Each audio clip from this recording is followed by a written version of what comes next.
outside stuff kind of pushed me back in my career a little bit, with weight cuts and things like that. And then my last fight, it not going my way, even though I thought it should have. It's like, damn, what do we got to do to get in this win column? But we made sure we were tight on, my whole camp. Over at Jackson Tacoma, we all made sure we were super on point for this camp with everything from, training to the weight cut. So, it feels amazing to finally be back in there. It feels like it's been forever. Well, it's been a while, but it feels like worse. Talk about how you battled through everything. I mean, we know what you had to deal with family and then professionally as well, man. I mean, there had to be points along the way where you're just like, this isn't worth it anymore. Yeah, man. I mean, truth be told, I don't hide any secrets. I don't lie. I didn't know if we were gonna get to this point that we're at right now. I didn't know if there's gonna be, much more of a road to keep going on at this point, but I'm a very strong person, and I've been through a lot in my whole entire life, not just the last couple of years, and I couldn't let my son down. Everything he's been through, all the fights that he's had to fight through, I couldn't let him down. So I made sure that I picked myself up and said, hey, you get the hell up, bro. Stop being a little, you know what. And I made sure that I'm gonna have a long career in this sport, and I'm really happy with where I'm at, and I have a good mindset going forward. How'd you feel like performance tonight? All three judges gave the first round to him. So I mean, how'd you feel the fight was playing out? And that's one thing why I trust my coaches. None of my coaches are ever gonna say, "Hey, good round. We won that round. You're so fantastic. Yada yada yada. Let me hug you real quick, kiss you on the cheek in between rounds." Nah, my coaches will tell me straight. And my coach told me, "Hey, we need this last round. We need this last round." And I had a feeling. I kind of came out to an okay start in the first, and then kind of let him get the upper hand a little bit too much in the first. So I agree with them giving it to him the first round, and I know a lot was on the line the last round. A lot more than money, win. I knew my career was probably on the line at that point. Incredible. What's going through your head at that point? If you feel like your career's on the line, I mean, are you thinking bad thoughts, good thoughts? What's happening? It's obviously, if you could tell yourself while you're in there, hey man, if you don't win this last round, you might be, in the can. But more than that, it was more of like, I don't need this last round. My coaches don't need this last round. My son needs this last round. My son needs this win, and wins in the future as well. So, that's kind of what kept me going. I was exhausted. I probably, blew my load on that guillotine. It was there. I heard him squealing, but my arms were damn tired.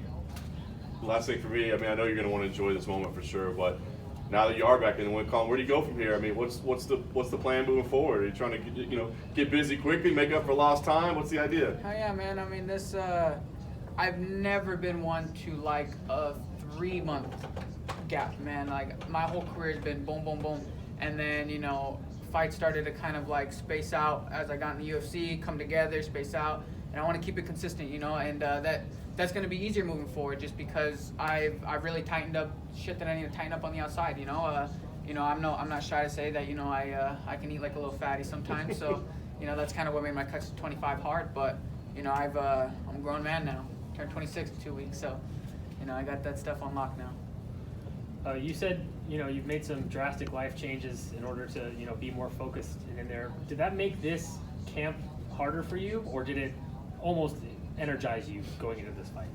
It made it easy, man. I mean, it made this camp easy. I mean, we started our cut that night. We're like, all right, let's do this cut. We were done in an hour, like straight up an hour, and an easy hour too, not like a dramatic, locked in a sauna for an hour. We were there, done in an hour. So, it helped. It helped. It was a lot less stress going into this fight and going into fight week. You mentioned your career at 125. It seems like the UFC is building that back up again. They've signed some new people. Do you have any desire to go back down? Hey, sign me up, man. Hell yeah, I want back in that division. My move to Bantamweight was based off of like I said, bad life habits. Not being an adult about my career.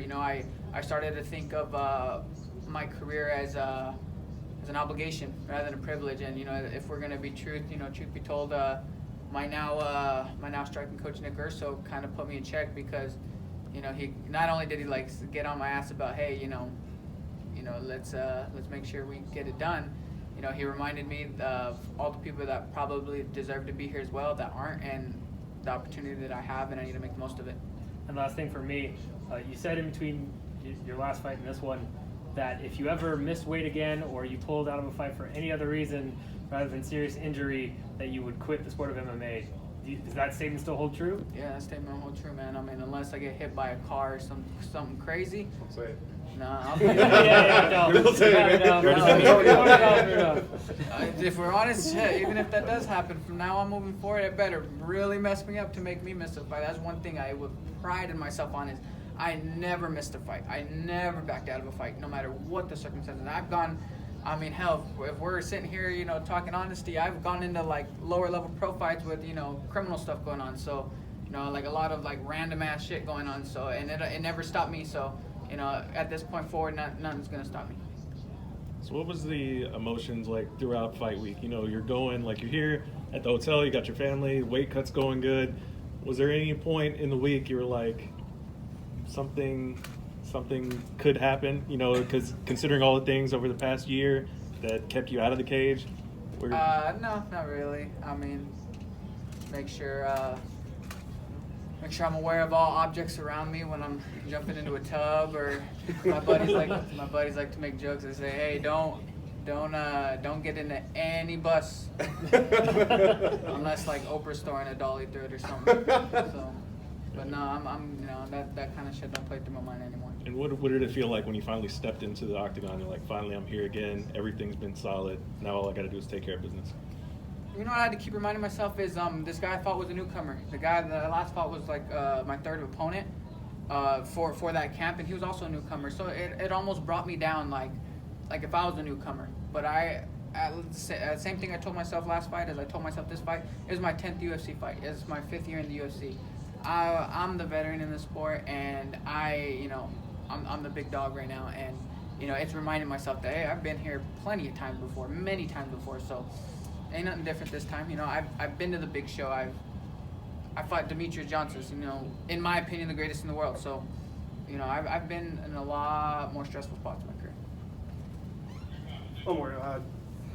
You mentioned, you know, this was a special fight because you had a close member have somebody die of cancer. You know, some of us can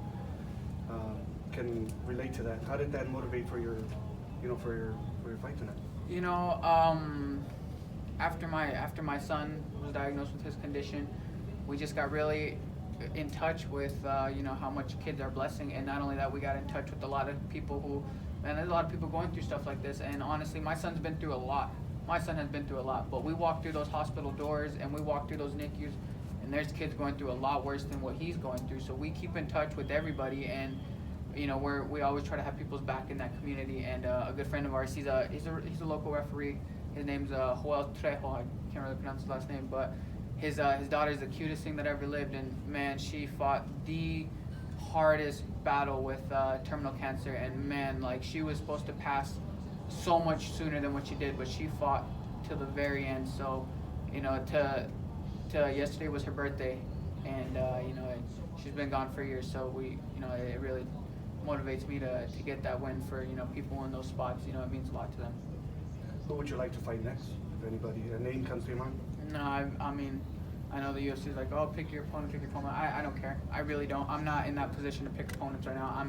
The position I'm in is to continue to show up, continue to win, and to continue to put on good performances. So whoever they throw at me, I've never said no before, and I really don't care. So, you know, no names at this point. Ray, how's your son? He's doing fantastic. He was just back here with me, but he's tired, man. This is a lot for him. So you know, he's back with his mom right now. He's doing fantastic. Yeah, we saw you go get them like right after you won. You know, how sweet was that to go see them right after you win? That's something.